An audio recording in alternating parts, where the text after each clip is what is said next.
Story 1, The Mansion of Whispers.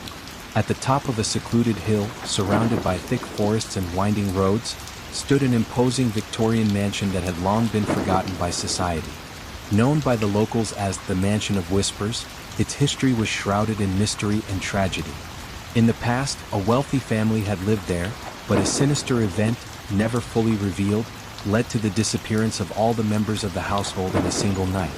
The mansion was abandoned, and over time, stories began to circulate among the villagers. Some claimed that, during the quietest nights, voices could be heard coming from the walls of the house, whispers that spoke of long-forgotten secrets. Others said that those who dared to enter the mansion never returned the same. The general belief was that the house was alive in some way, feeding off the souls of those who ventured inside. Daniel, a skeptical historian, always listened to the stories with disdain.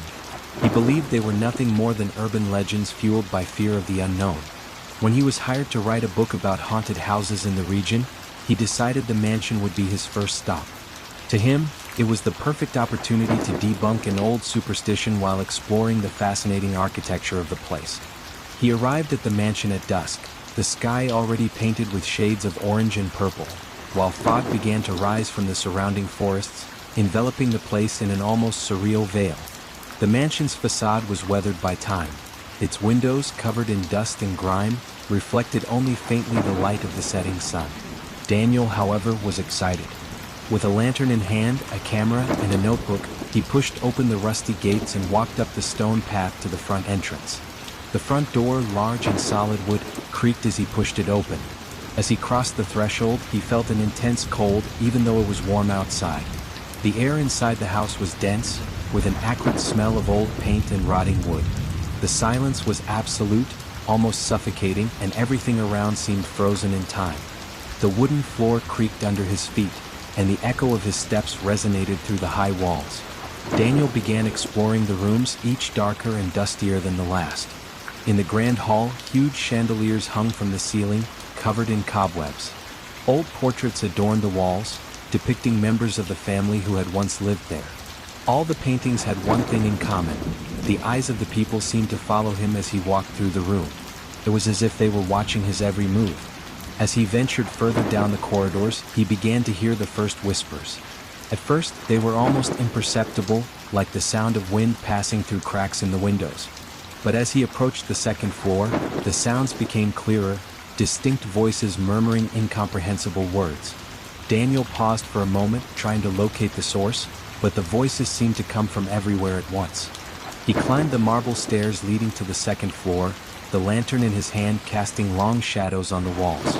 At the top of the staircase was a long hallway with several doors on the left and right. The whispers were now constant, like a conversation taking place between several people, but Daniel could not understand a single word. He entered the first room on the left. It was an old guest room with a canopy bed and heavy curtains that almost completely blocked the faint light coming from outside. As he shone the lantern into the corner of the room, he saw something that made him freeze. A figure was standing with its back to him. It looked like the silhouette of a woman with long dark hair, dressed in an old Victorian morning gown. For a moment, he thought his mind was playing tricks on him, but the figure began to move slowly, turning toward him. The face was indistinct, covered by a deep shadow, but the eyes, those were horrifically visible. Lifeless, empty eyes that seemed to reflect only the surrounding darkness. Daniel stepped back, his heart racing, but when he blinked, the figure was gone. Panting, he fled the room, his hurried steps echoing down the hall. But as he moved away, the whispers intensified, as if the voices were following him. He passed several more rooms until something caught his attention. A door at the end of the hallway was slightly ajar, and a faint, almost imperceptible light shone from inside. Curious but cautious, he approached the door slowly and pushed it open. What he found on the other side was completely unexpected. The room was very different from the others. It was clean, well-preserved, as if someone still lived there. In the center of the room was a dining table, set with plates, cutlery, and glasses perfectly arranged. The most disturbing thing, however, was the fact that the chairs around the table were occupied by human figures. Men and women, dressed in old clothes, sat at the table, completely motionless like dolls. Their faces, pale and expressionless, seemed covered in a layer of dust, but their eyes once again were open, fixed on Daniel. Not knowing what to do, he took a step back, and it was at that moment that the voices began to whisper his name. Daniel? The sound came from all directions, and he felt a panic rising within him. He tried to leave the room, but the door was now locked. The sound of brushstrokes began to echo through the room, though he was alone. He looked at the canvas and saw that something was being painted before his eyes. Slowly, a figure began to emerge on the canvas, an image of himself, trapped in the same expression of terror he felt at that moment. The shadows in the background of the painting began to move, coming closer and closer to the self-portrait. Daniel tried to scream, but his voice would not come out. He felt something cold touch his shoulder, like skeletal fingers. The lights flickered again, and he heard a soft laugh, a low, distorted sound that seemed to come from all the paintings at once. The figures in the paintings were slowly moving, as if they were stepping out of the canvases into the real world. In the last moment before losing consciousness, Daniel saw his own reflection in the finished painting, his face eternally frozen in an expression of despair. Then everything went dark. The next morning, when the villagers went up to the house to investigate what had happened, they found the door open and the studio empty. There was no sign of Daniel, but a new painting had appeared among the others. It showed a young man holding a lantern, trapped in a dark studio, surrounded by shadows that seemed alive. His expression was one of pure terror. Since then, it is said that at night, if someone passes near the abandoned house, they can hear the sound of brushstrokes coming from inside, as if the night painter is still creating new works, eternally waiting for his next victim.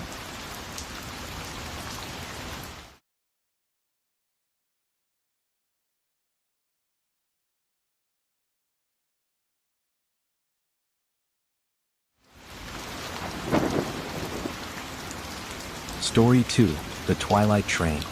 Deep within a dense forest in a small town forgotten by time, there was an abandoned train station. The station, long left at the mercy of nature, was the center of an ancient legend that the locals spoke of with hesitation. The tale spoke of a train that passed through the station only at twilight, a train that didn't follow conventional tracks and whose destination was unknown. It was believed that the train appeared only to those who were lost, physically or spiritually, and that once aboard there was no return. Julia, a young landscape photographer, had always been skeptical of supernatural legends. Her work led her to explore forgotten places and capture the beauty in ruins, and the abandoned train station seemed like the perfect setting for a new photo shoot. She had heard the stories of the Twilight train but paid them no mind. The idea of capturing the mystery and abandonment of the station excited her far more than any fear the stories could stir. It was a cold autumn afternoon when Julia set out for the station. The path was difficult, and the trees along the trail seemed to close in around her, as if they wanted to prevent her passage. When she finally spotted the station, the sun was beginning to set, painting the sky with shades of orange and red. The station structure was partially covered in ivy and moss, and the platform, long forgotten, was littered with dry leaves falling from the trees. Julia began taking pictures, capturing the twilight filtering through the cracks of the broken windows. The silence around her was almost oppressive, interrupted only by the soft rustling of the leaves in the wind. She became lost in her work, exploring every angle of the station. But as she reviewed the photos on her camera, something strange began to happen. In several images, she saw something that hadn't been there before.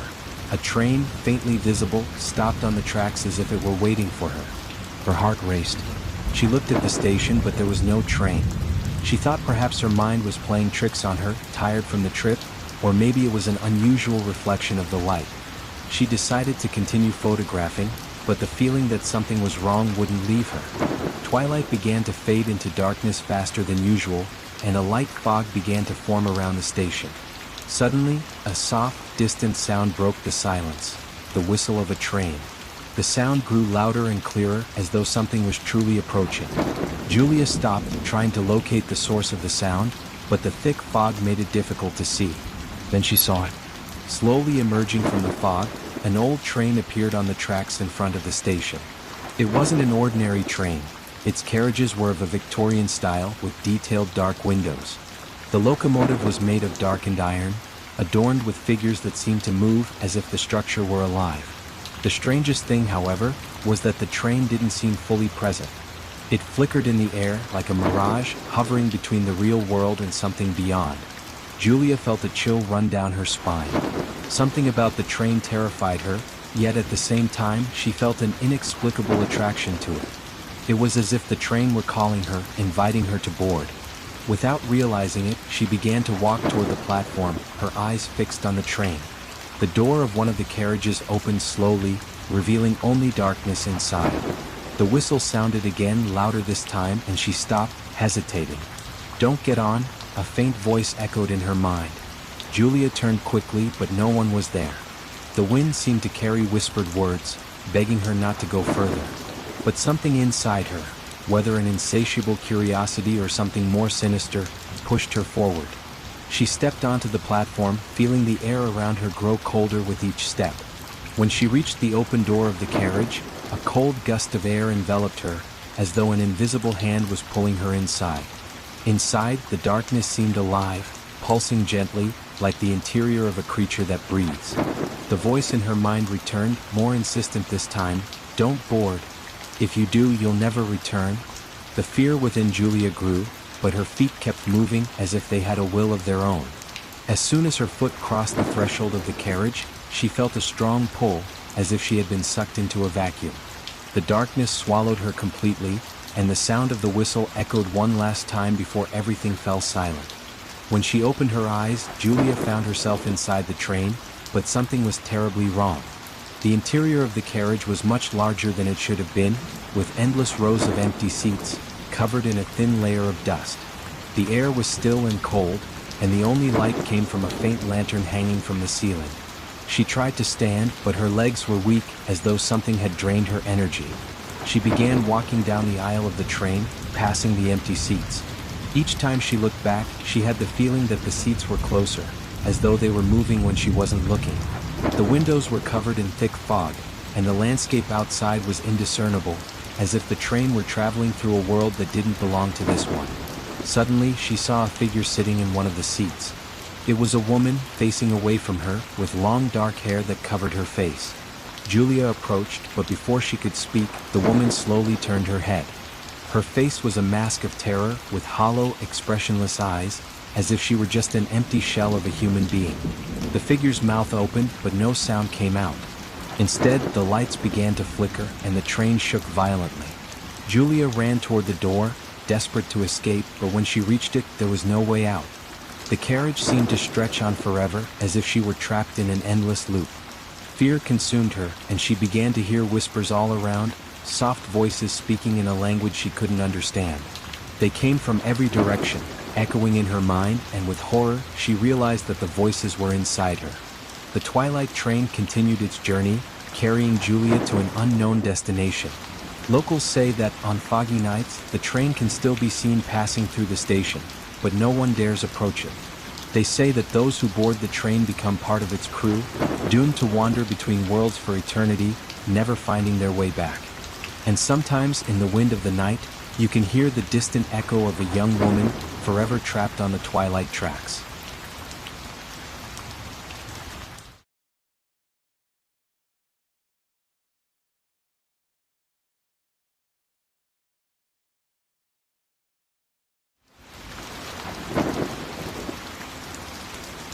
Story 3: The Lamp of Despair. In a dimly lit antique shop tucked in the center of an ancient town, there was a peculiar lamp that no one dared to buy. Its design was delicate, made of colored glass and ornate metalwork, with intricate patterns that seemed to shift when observed closely. The lamp, with its opaque aura, exuded a sense of unease that repelled customers. It was believed that the object carried a curse. Once lit, it would reveal the deepest fears and regrets of anyone near it. One rainy afternoon, Ricardo, a young archaeology student, wandered into the shop. Always fascinated by ancient objects and their stories, he was immediately drawn to the lamp. He didn't believe in curses or superstitions, only in the beauty of artifacts and the history they carried. The shop owner, an elderly man with a tired, enigmatic look, watched as Ricardo approached the object. "This lamp is not an ordinary item," the man said in a grave tone. "It illuminates more than just a room, it reveals what should not be seen." Ricardo smiled, dismissing the warning as mere salesmanship, and insisted on buying the lamp. Without further resistance, the shopkeeper agreed to the sale but gave one final caution before handing over the lamp. Do not light it when you're alone. Back at his apartment, Ricardo placed the lamp in his living room near a bookshelf. The rain still poured outside, and the night came quickly, wrapping the space in silent darkness. The object seemed even more intriguing under the dim candlelight that Ricardo had lit. Driven by curiosity and disregarding the old man's warning, Ricardo decided to test the lamp. As he turned the switch, a soft, mysterious glow filled the room. The light wasn't ordinary, it pulsed gently, almost as if it were breathing. For a moment, nothing unusual happened apart from a warm sensation. But then, something strange began to unfold. The room around him began to change. The shadows on the walls started to shift unnaturally, distorting the shapes of the furniture and objects. Ricardo blinked, convinced it was just his imagination playing tricks on him, but when he glanced at the mirror on the wall, something made him freeze. In the reflection, he wasn't alone in the chair. Behind him stood a figure, indistinct, a shadow of a person watching him, its contours faint but undeniably present. He spun around quickly, but there was nothing there. His heart pounded in his chest. He tried to convince himself it was just a trick of the light, but the growing fear in his chest suggested otherwise. He glanced back at the lamp, now glowing more brightly as if it were absorbing the energy from the room. That's when the whispers began. They were soft voices, murmuring through the air, speaking in low, menacing tones. Ricardo strained to make out what they were saying, but the words were unintelligible. The voices, however, sounded disturbingly familiar, like echoes of conversations he had long forgotten, memories he had buried deep. He quickly switched off the lamp, but the atmosphere around him didn't return to normal. The shadows still moved, and the whispers persisted, louder now. Suddenly, the streetlights outside began to flicker, and the reflection in the mirror changed once more. This time, what he saw was even more unsettling. In the mirror, his face appeared different, paler, with dark, sunken eyes and a look of despair that he didn't recognize. Behind him, the shadows had taken on more defined forms, human-like figures staring directly at him. Ricardo tried to leave the room, but the voices grew in intensity, like a chorus of the desperate, pleading for something he couldn't understand. As he turned towards the door, he felt a chill on his neck, as if something was standing just behind him, something invisible yet oppressive. When he looked back at the mirror, there it was, a figure standing beside his reflection, grinning with a sinister smile and eyes black as night. His body went rigid. The figures around him, now more visible, approached slowly, feeding off his fear. The air grew thick, and the pressure on his chest increased, making it hard to breathe. The lamp, which he had turned off, flickered back on by itself, now shining brighter than ever, and with it, the whispers turned into screams. Screams of agony, of torment, of regret. The voices spoke things that Ricardo never wanted to hear, secrets he had kept hidden, sins from his past that he had buried. Each time the lamp pulsed with light, his mind was flooded with memories he had tried to forget, and the figures in the mirror laughed, coming closer. In a final act of desperation, Ricardo tried to smash the lamp, but something stopped him. It was as if an invisible force was holding his arms back, keeping him frozen in place. His vision began to blur, and he felt the darkness closing in around him. The last thing he saw was his own reflection in the completed glass, his face twisted in terror, and the shadows around him now taking his shape, replacing him in the real world. The next morning, the shopkeeper found Ricardo's apartment door unlocked. Upon entering, everything seemed in order except for the lamp, still glowing with its eerie light. Ricardo, however, was gone, leaving behind only handprints on the walls, as though someone had desperately tried to escape. The lamp was returned to the antique shop, where it remains to this day. And the old shopkeeper, with his tired gaze, continues to warn those who approach. It doesn't just light the room, it lights the soul, and what you find inside might not be pleasant.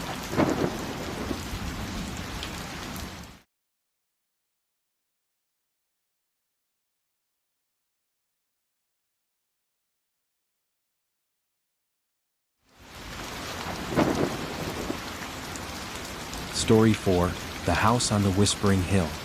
On the top of a steep hill, surrounded by a forest of gnarled trees, there stood an old stone house that the inhabitants of a small village avoided at all costs. The house, isolated and imposing, had been there for centuries, and no one knew who had built it or why it had been abandoned. The only sound that escaped the hill was that of distant whispers, always carried by the wind, as though the very land around it was alive, guarding dark secrets. When Beatrice and her husband Raoul bought the house for a nearly symbolic price, the decision was met with skeptical looks and murmurs from the villagers. They were excited about the opportunity to restore the home and transform the abandoned place into their new residence. Beatrice, a passionate restorer of old houses, saw hidden beauty in the structure that could be revived, and Raoul, an architect, loved the challenge of breathing new life into something long forgotten. The two moved in during spring when the sun was bright, and the soft wind blowing from the hills seemed to offer a welcoming embrace. In the first days, the house seemed merely old and dusty, but Beatrice soon began to notice small things that disturbed her. The air inside the house felt heavy, and the silence was absolute, as if nothing but the two of them existed in the space. Most disturbing, though, were the whispers at night. She could hear them when the wind blew through the windows, but sometimes in complete stillness, it seemed as if the voices were coming from within the walls. Raoul, ever the practical and skeptical one, said it was just the sounds of the house settling, or perhaps the wind passing through cracks in the old walls. But Beatrice felt something different. There was a presence in the house, something that could not be seen but was certainly there, watching them. When she walked through the hallways, she felt the sensation of being followed, and at night, the whispers grew clearer, indistinct words but filled with anguish, as though something or someone was trying to communicate. One night, after a long day of working on renovations, Beatrice decided to explore the basement, a part of the house they had yet to touch. She took a flashlight and descended the creaking stone steps. The air in the basement was cold and damp, with walls covered in moss and a low ceiling that felt almost claustrophobic. She sifted through old boxes and dust-covered furniture, but in a dark corner, something caught her eye. There was a hole in the stone floor covered by a wooden board. When she lifted the board, she discovered an opening that led to an underground room, a chamber that wasn't on any of the blueprints of the house they had studied. With her heart racing, she descended a rickety ladder and found herself in a small room, where the air was even colder. In the center of the stone floor was a circle etched with strange, faded symbols, and around it were the remains of extinguished candles. Beatrice felt a wave of fear wash over her. Everything about this place felt wrong. The flashlight began to flicker, and suddenly the whispers grew louder, as if they were all around her, filling the dense air. The whispers didn't come from the wind, they were coming from the walls, the stones, echoing through the chamber. One word repeated itself over and over between the lamentations of the voices: freedom. Terrified, she rushed back up the stairs and closed the entrance with the board. She tried to convince Raoul to come down with her, but he laughed at the idea that a secret room could be dangerous. "It's just another part of the house that needs fixing," he said, not noticing the desperation in her voice. In the days that followed, things worsened.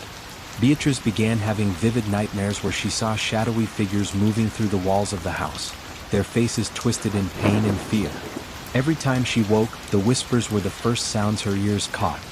The circle of symbols she had found in the basement continued to haunt her mind, as if it were somehow connected to the events that were escalating. Lights in the house began to fail. Switches flicked on and off by themselves, and at night, Beatrice could swear she heard footsteps climbing the stairs, even though Raoul was always sound asleep beside her. One day, while alone in the living room, a door slammed shut with no explanation, and the windows rattled violently despite no wind outside. The air inside the house grew dense, almost unbearable. Desperate, Beatrice started researching the house's history. She discovered that in the previous century, a family who had lived there practiced strange rituals in the underground room, attempting to communicate with the dead. They believed the hill upon which the house stood was a site of supernatural energy, and that those who knew how to access its power could open a passage between the world of the living and the dead. When she told Raoul this story, he refused to believe it, calling it nothing more than the invention of superstitious people. But that night, everything changed. Beatrice awoke in the middle of the night to the loudest whispers yet. The voices weren't just in the wind, they were in the bedroom surrounding the bed. She got up, trembling, and went into the hallway. Suddenly, an invisible force pushed her against the wall. She felt cold, intangible hands on her arms, holding her tightly. The lights began to flicker, and she saw, for a brief moment, shadowy figures lining the hallway, like the outlines of people who weren't really there. Raoul appeared in the hallway, but before he could ask what was happening, one of the doors slammed open, and the house filled with a low, distorted laughter. They ran to the basement, where Beatrice finally convinced Raoul to look at the secret chamber. When they opened the board and descended the stairs, the whispers turned into desperate screams, and the walls of the chamber seemed to vibrate. The circle of symbols on the floor glowed for a moment before fading entirely. That night, Beatrice and Raoul fled the house, never to return. The hill remained silent for a time, but the villagers still say that on nights with strong winds, the whispers return, echoing through the forest around the hill, carrying the lamentations of those who dared to meddle with the unknown. And the house still stands there, empty but never truly uninhabited.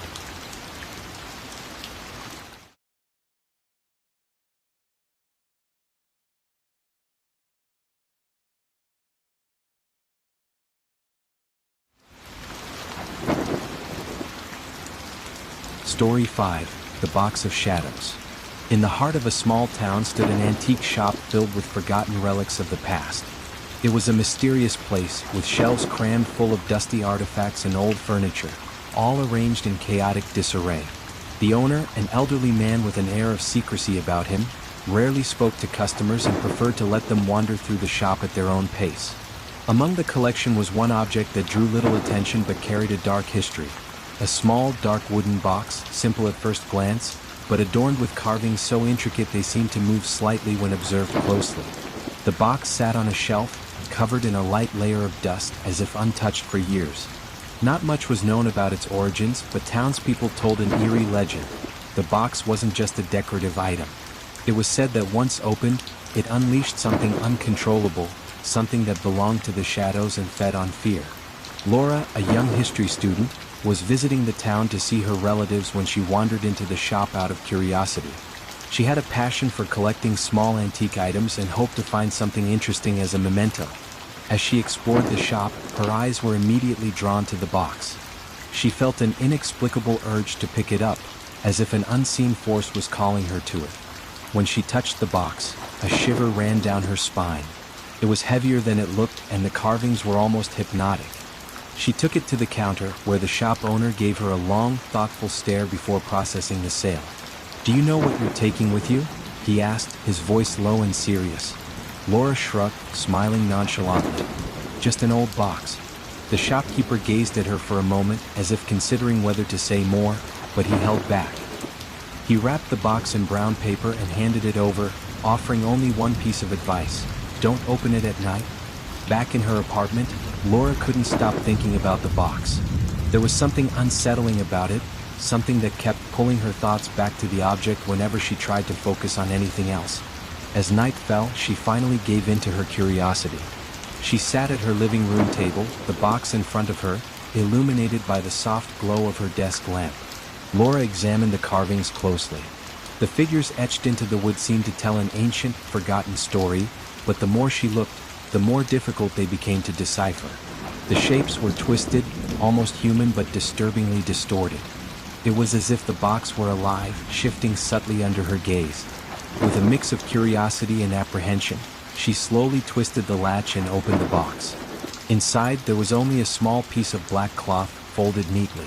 At first it seemed like nothing special, but as soon as Laura touched the cloth, a chill swept through the room.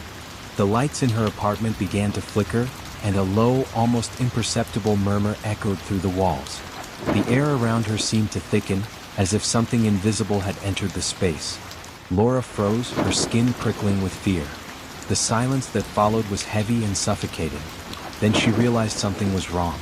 The room around her felt different, darker even with the lamp still glowing. The shadows on the walls began to stretch, moving in a way that defied the light source. They didn't follow the patterns of the lamp. Instead, they seemed to act with a will of their own. Panicked, Laura tried to close the box, but her hands started trembling uncontrollably. The shadows, now moving faster, drew closer, almost as if they were gaining shape in life. They weren't just shadows anymore. They were figures, distorted, malevolent, whispering as they approached, their voices a blend of agony and despair. Laura backed away, but the air around her felt heavy, trapping her in place. Suddenly, the lights went out completely, and the soft murmur turned into a sharp, piercing scream. The shadows, now solidified, surrounded her, pressing in from all sides. Laura collapsed to the floor, trying to crawl away, but the shadowy figures followed, reaching out with amorphous limbs. That's when she realized these shadows weren't just mindless entities. They were the figures carved into the box, ancient, forgotten beings trapped between worlds. She had freed them when she opened the box, and now they were free to claim what was theirs. The sound of whispers grew louder, and the shadows began to cover the ceiling and walls, erasing any remaining light. Laura screamed, but her voice was drowned out by the suffocating darkness around her. She tried to reach for the box to close it, but her arms were held by unseen, icy hands. She could feel the shadows closing in, their whispers filling her mind with words she couldn't comprehend but that filled her with overwhelming dread. In the final moment before she was completely engulfed by the darkness, the lights flickered one last time, revealing the terrifying scene of Laura surrounded by faceless, shifting figures. Then everything went black. The next morning, Laura's apartment was found empty, except for the wooden box sitting closed on the table. There was no sign of her, and the lights in the apartment flickered intermittently as though something was wrong with the electrical system. When the police investigated, they found no explanation for her disappearance. The only clue left behind was a single black handprint inside the box, as if someone, or something, had tried desperately to escape. The box was returned to the antique shop, where it now sits again on its shelf, waiting for the next curious soul to ask about it. And the old shopkeeper, sitting quietly behind his counter, continues to warn those who inquire, the box always returns, but not everyone who opens it does.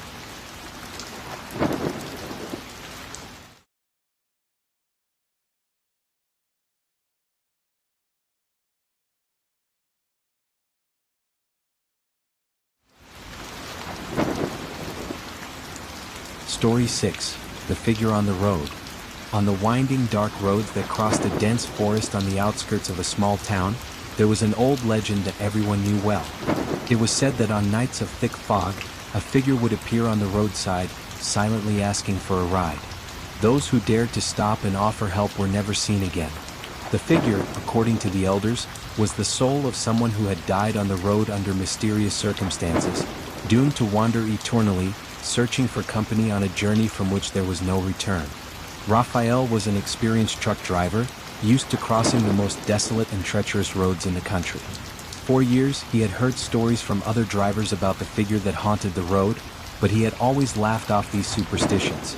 To him, the legends were nothing more than exaggerated tales told to scare the younger drivers. But that night, things would take a different turn. It was a cold and damp night, and the fog had grown so thick that Raphael could barely see a few feet ahead of his truck.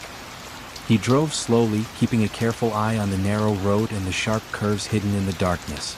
The silence outside was unnerving, broken only by the soft hum of the engine and the tires gliding over the wet asphalt. Suddenly, something caught his attention up ahead.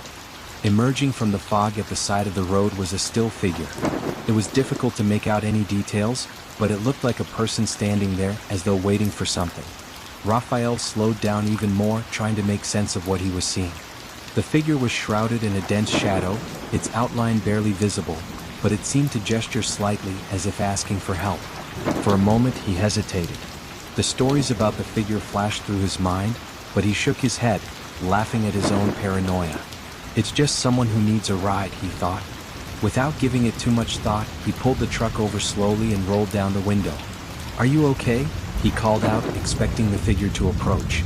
The figure remained still for a few seconds, and when it finally began to move, its steps were slow and hesitant, as though it was struggling to emerge from the fog.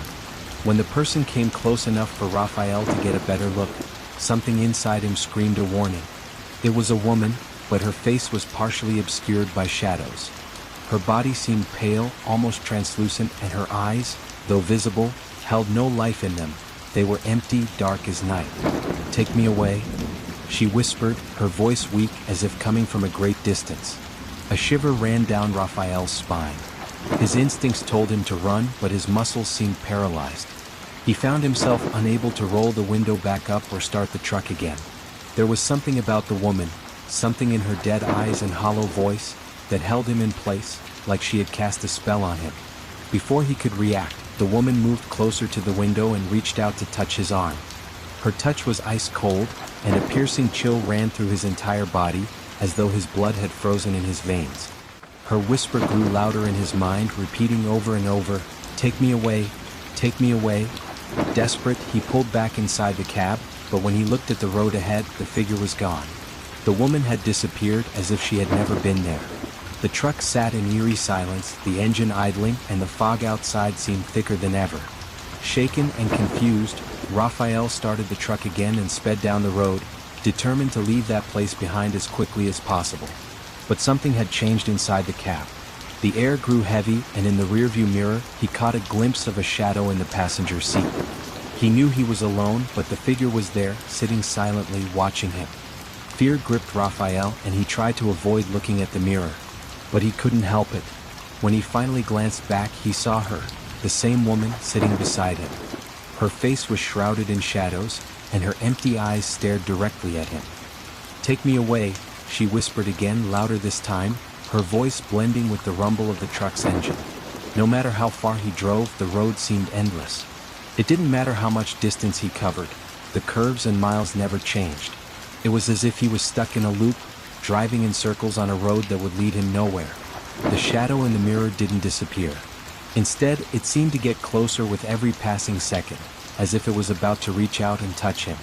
In a final act of desperation, Raphael jerked the steering wheel, trying to swerve the truck off the road. The vehicle skidded, veered off the asphalt, and crashed into the trees. The impact was violent, but when the truck finally stopped, there was only silence. Raphael, injured and disoriented, struggled to crawl out of the cab. Outside, the fog still hung thick in the air, but the woman was nowhere to be seen. He looked around, his heart pounding, expecting her to appear again. But all he found was the dark, misty forest around him. Stumbling, Raphael tried to move away from the truck, but then he heard it, the sound of footsteps behind him. Slow, dragging footsteps, as if someone was walking toward him from all directions. When he turned around, the figure was back, standing at a distance, watching him. "Take me away." The voice whispered again, now echoing in his mind like a distant scream. Raphael ran, but the footsteps followed him, always at the same distance. No matter how fast he ran or how loudly he screamed, the figure was always there, never too close but never far enough to disappear. The next morning, Raphael's truck was found abandoned in the forest, wrecked from the crash. There was no sign of him, only a set of solitary footprints that disappeared into the fog, leading off into the darkness of the road. Drivers who passed through that stretch of road now avoid it on foggy nights. And they say that if you look closely, you can still see the figure standing by the roadside, waiting for the next person willing to give her a ride, or the next soul to be taken down the endless road.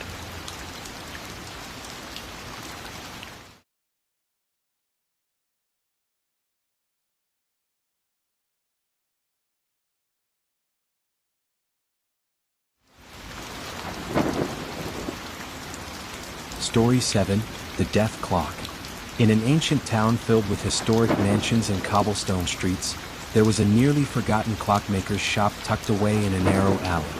The small store, always shrouded in a strange shadow even on sunny days, housed an eerie collection of timepieces.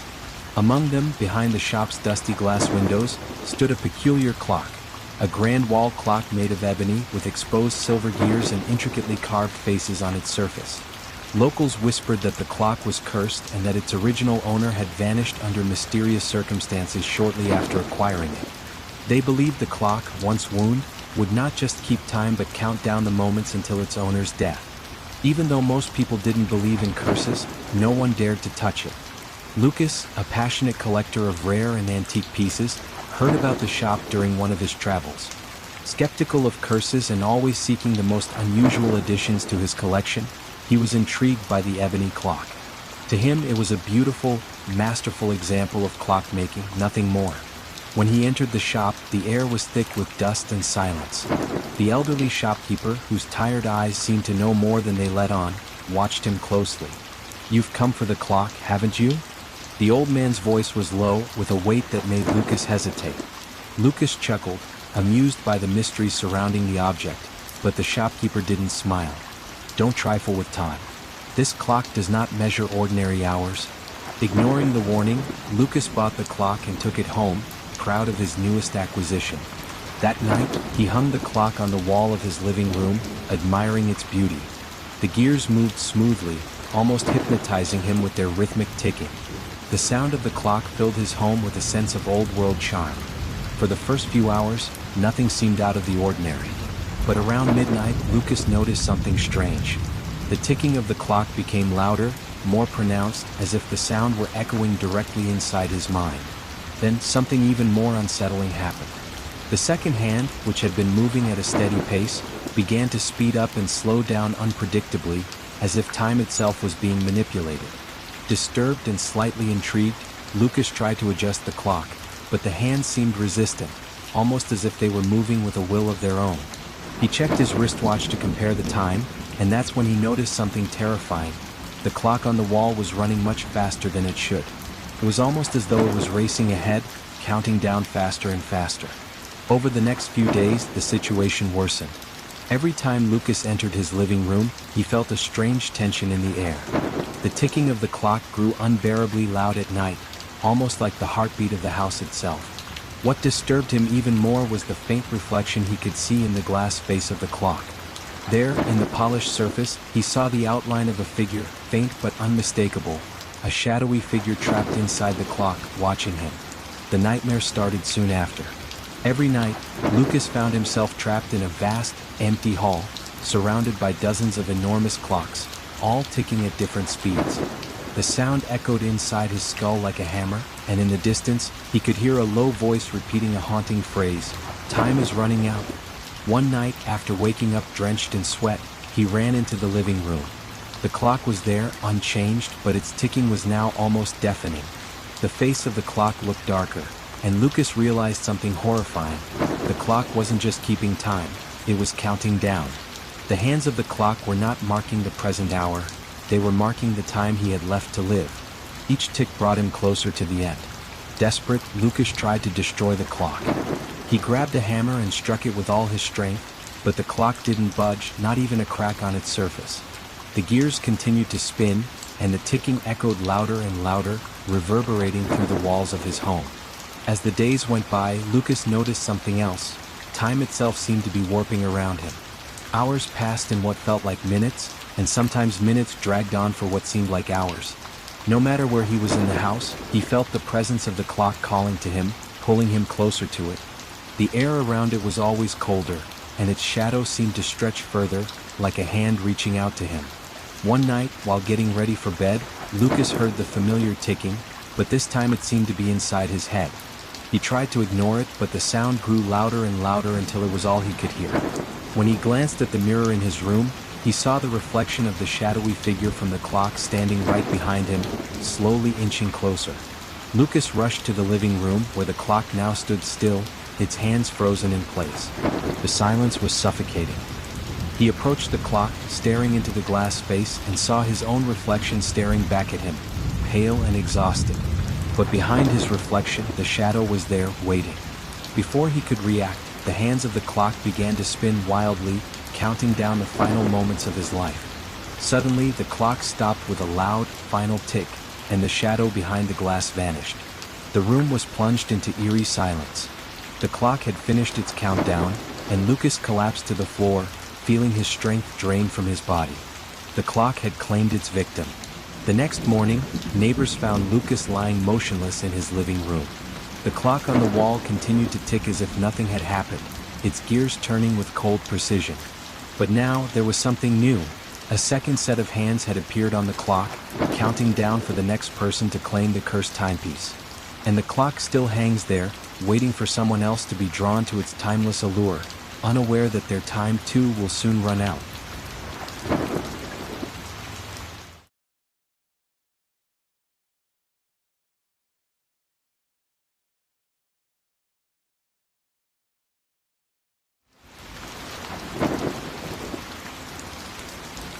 Story 8, The Mirror of Souls. In a quiet, sleepy town stood an abandoned mansion that towered above the smaller homes around it. Though once grand, the mansion had fallen into disrepair, its facade covered in vines and moss, its windows dark and dust-covered. But there was something more sinister about the house.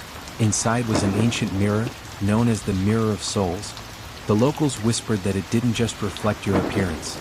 It revealed your soul, exposing secrets you thought were hidden. And if you stared into it for too long, your soul would be trapped inside the mirror forever. Elisa, a curious young woman with a love for antiques, was visiting the town on business when she heard the story of the mirror. Fascinated by objects with dark histories, she couldn't resist the urge to explore the mansion and discover if the legend was true. Skeptical of the supernatural, she believed it was just another old story meant to scare people, and the idea of finding such a unique mirror for her collection thrilled her. When she arrived at the mansion, it was even more imposing than she had imagined. The wooden doors groaned as she pushed them open, revealing a dark, musty interior. Armed with a flashlight, Elisa made her way through the dilapidated rooms, her footsteps echoing through the empty halls. The air inside the mansion was thick and heavy, filled with the scent of rot and decay. Every creak of the floorboards seemed amplified, as if the house itself was alive, watching her every move. She climbed the grand staircase, following the whispered stories she'd heard about the mirror being kept on the second floor. When she entered the large bedroom, there it was, a massive, gilded mirror standing against the far wall. Its ornate frame was covered in intricate carvings of faces, all twisted in expressions of pain and despair. The glass was clouded with dust, but Elisa could still make out her reflection as she approached. She wiped the dust from the surface with her sleeve, revealing a clearer image. For a moment, everything seemed normal. She saw herself in the mirror, looking tired but unchanged. Elisa chuckled, relieved that the mirror wasn't as menacing as the stories had suggested. But then, something strange happened. At the edges of the glass, shadows began to form. At first, they were faint, barely noticeable, but soon they became more defined, figures slowly emerging from the darkness. Elisa froze, her heart racing as she watched the shapes take on human forms, their faces twisted in agony. They were reaching out, pressing their hands against the glass as if trying to escape. Horrified, Elisa stepped back, but she couldn't look away. The figures in the mirror weren't just any souls. They were trapped, bound to the mirror, and now they wanted her. She could see their eyes, empty and dark, staring at her, pleading silently. Then she noticed something even more disturbing. Her own reflection had changed. The Elisa in the mirror looked different, darker, like a shadow of herself. Her eyes were hollow, her smile twisted into something sinister. Behind her, the ghostly figures moved closer, surrounding her reflection, as if they were dragging her into the mirror. Panicking, Elisa tried to leave the room, but the door slammed shut with a deafening bang. The sound echoed through the house, leaving her trapped with the mirror. The air around her grew colder, and she could hear faint whispers coming from the mirror, calling her name. She turned back toward the mirror, and her heart nearly stopped. The Elisa staring back at her was no longer just a reflection. It was a dark version of herself, smiling cruelly, and it was moving, though Elisa herself was standing still. The reflection raised its hand, pressing it against the glass, as if inviting Elisa to do the same. She could feel the pull of the mirror, a strange force drawing her closer. Her body moved involuntarily, her hands slowly rising to meet the reflections. When their hands touched the glass, it was like an electric shock coursed through her, and she felt something cold wrapping around her soul, pulling her in. The shadows in the mirror began to move faster, swirling around her reflection like a storm. The last thing Elisa saw before everything went dark was the twisted smile of her other self, as the mirror consumed her. The next morning, the mansion was found empty, save for the mirror. Elisa had vanished, and her belongings were left untouched. The mirror, however, had changed. The once cloudy glass was now clearer, and if you looked closely, you could see the faint outline of a woman inside, her eyes wide with terror. Locals say that the Mirror of Souls still holds those who stare too long into its depths, trapping them forever in a world beyond the glass. And if you dare to look into it, you might just see Elisa's face staring back at you, waiting for someone to free her from her eternal prison. But no one has ever succeeded.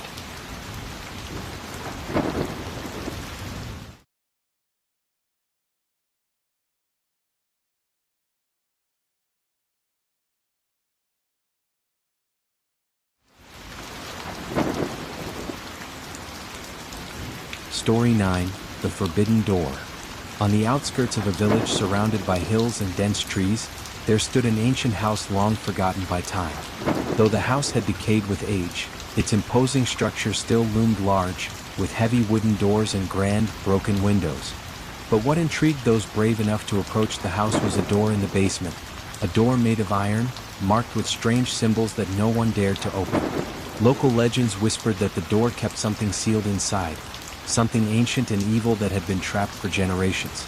Ana and her brother Felipe grew up hearing stories about the house and the mysterious door in the basement. Though the tales were terrifying, neither of them believed in superstitions. Both were practical, dismissing the supernatural as fantasy. When they inherited the house from a distant relative, they decided it was the perfect opportunity to restore it and eventually sell it. However, their curiosity about the basement door lingered in the back of their minds, unsolved and tempting. On their first day of cleaning and inspecting the house, Ana and Felipe made their way to the basement. The narrow, dimly lit staircase creaked under their weight as they descended.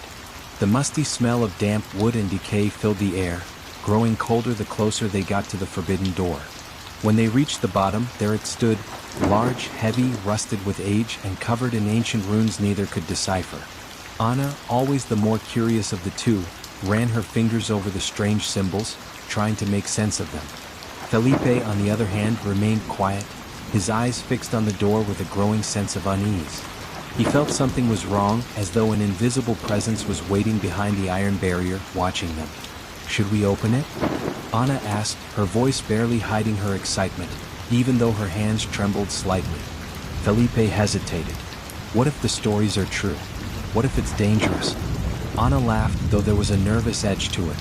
"Come on, Felipe. It's just a story. Village folklore. There's nothing down here but old junk and dust." Despite Felipe's reservations, they decided to open the door. After struggling with the rusty lock for several minutes, they finally forced it open, the iron door groaning loudly as it swung inward. A cold, stale breeze rushed out from the dark room beyond, as though the air inside had been sealed for centuries. When they shined their flashlights inside, they saw a small chamber, empty except for a single wooden chair placed in the center. The stone floor was smooth and the walls were etched with more of the strange runes. The air in the room was heavy and still, almost suffocating. Their flashlights barely penetrated the shadows in the corners, where the darkness seemed to shift and pulse unnaturally. For a moment, nothing happened. Ana breathed a sigh of relief, convinced that the legends were nothing more than overblown stories. But then something changed. The air inside the room grew denser, pressing against their skin as if the atmosphere itself was tightening around them. The flashlights flickered, and a faint sound, barely audible, echoed through the stone walls. It was a murmur, a distant voice speaking in a language neither of them recognized. "Did you hear that?" Felipe whispered, his heart pounding in his chest. Ana nodded, her eyes wide with fear as she stared into the room. The murmur grew louder, more distinct, turning into a chorus of voices speaking in low, guttural tones. The shadows in the room began to move, swirling and twisting as if they were alive, taking form and shape. Suddenly, the runes on the walls and the door began to glow with a faint, sickly light. The voices grew in intensity, filling the room with a cacophony of sounds. Ana stepped back, her breath quickening, and Felipe turned toward the exit, but the door, once so difficult to open, now slammed shut with a deafening crash, sealing them inside. The murmur rose to a scream, and the shadows in the room solidified, transforming into humanoid figures, their forms grotesque and twisted. Their faces were contorted with expressions of anguish and rage, their eyes hollow and empty. The figures moved toward Ana and Felipe, their long arms reaching out, their whispers now clear, echoing with a single word, "Release." Terrified, the siblings tried to pry open the door, but it wouldn't budge. The figures were closing in, their eyes fixed on the two, their movements jerky and unnatural. The runes glowed brighter, casting an eerie light across the room as the figures surrounded them. Felipe, in a desperate attempt to break the spell, grabbed a rusted iron rod from the floor and smashed it against the glowing runes on the door. As soon as the rod struck the first rune, a sharp, ear-splitting noise filled the room, like the sound of glass shattering. The figures recoiled, their forms flickering as if they were being momentarily repelled. But it didn't last long. The shadows reformed, stronger, and moved toward them with renewed speed, their distorted faces twisted in fury. Ana and Felipe felt invisible hands grasping at them, cold and suffocating, pulling them toward the center of the room where the chair stood. The runes flared one last time before dimming, and the figures became solid. The last thing Anna saw before everything went black was the ghostly outline of a face emerging from the darkness, twisted in a mocking grin. The next morning, the villagers noticed that something was wrong at the old house. When they finally ventured inside, they found the basement door sealed shut, as if it had never been opened. Anna and Felipe were gone, leaving no trace behind. The only thing that remained was the eerie silence that filled the house. Locals say that on quiet nights, if you stand close enough to the house, you can hear the faint, desperate voices of Anna and Felipe crying out for help. But the forbidden door remains closed, and no one dares to open it again.